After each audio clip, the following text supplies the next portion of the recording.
देवों के देव महादेव की विशेष कृपा पाने के लिए उनके प्रिय बेलपत्र से उनका पूजन करें और अपनी हर मनोकामना को पूरा होते और अपनी सारी विपत्तियों को दूर होते देखें। आइए जानते हैं कि बेलपत्र भगवान शिव को इतना प्रिय क्यों है।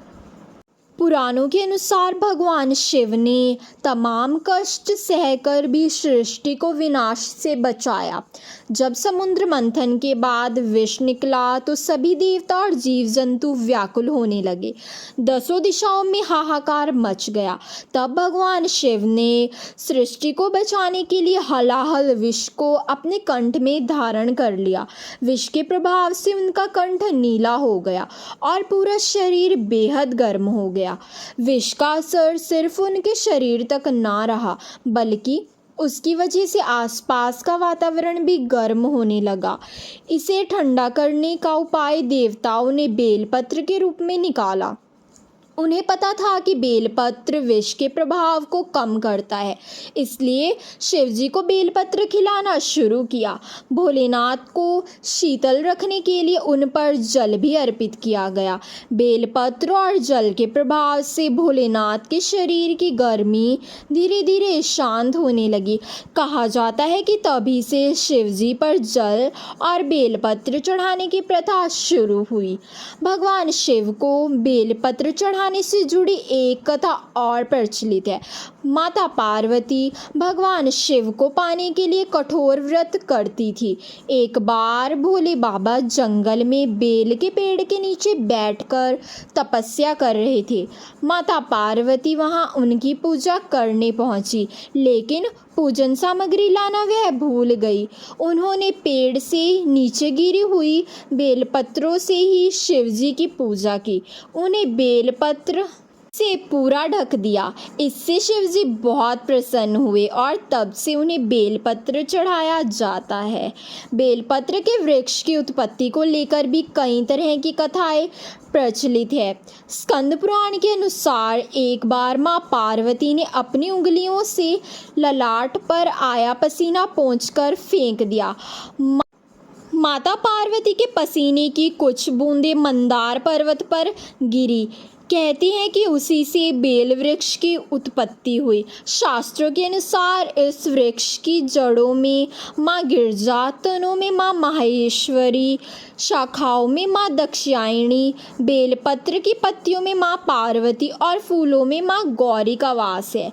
वैसे तो बेलपत्र की महिमा का वर्णन कई पुराणों में मिलता है, लेकिन शिव पुराण में इसके बारे में विस्तार से बताया गया है। शिव पुराण में कहा गया है कि बेलपत्र भगवान शिव का प्रतीक है। भगवान खुद इसकी महिमा स्वीकारते हैं।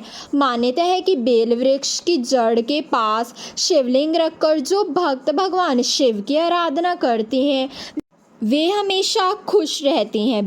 बेल वृक्ष के नीचे भगवान भोलेनाथ को खीर का भोग लगाने की भी परंपरा है। मान्यता है कि इससे भी धन की कमी नहीं होती। माना जाता है कि बिल्व यानी बेल का पेड़ संपन्नता का प्रतीक है, पवित्र और समृद्धि देने वाला है। इस वृक्ष में माँ लक्ष्मी का भी वास होता है।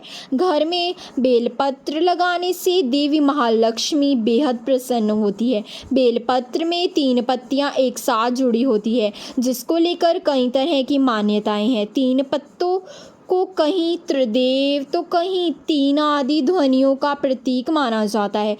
बेलपत्र की इन 3 पत्तियों को महादेव की 3 आंखें या उनके शस्त्र त्रिशूल का प्रतीक कहा जाता है।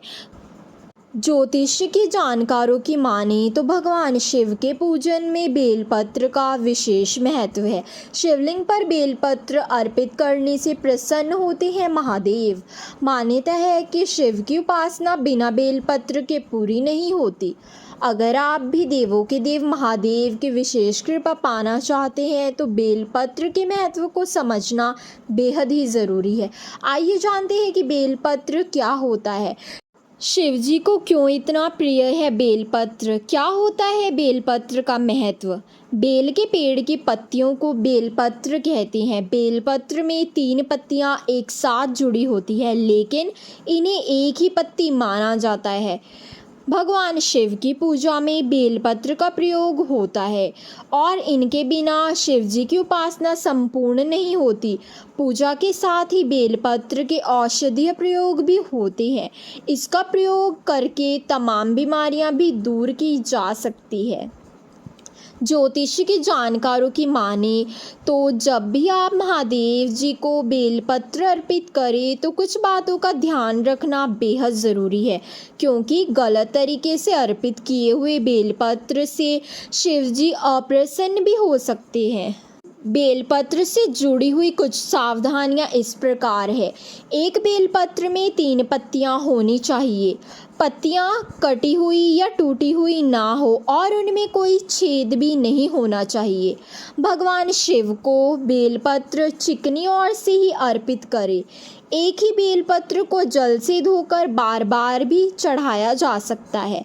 शिव जी को बेलपत्र अर्पित करते समय साथ ही में जल की धारा भी ज़रूर चढ़ाए। बिना जल के बेलपत्र अर्पित नहीं करना चाहिए।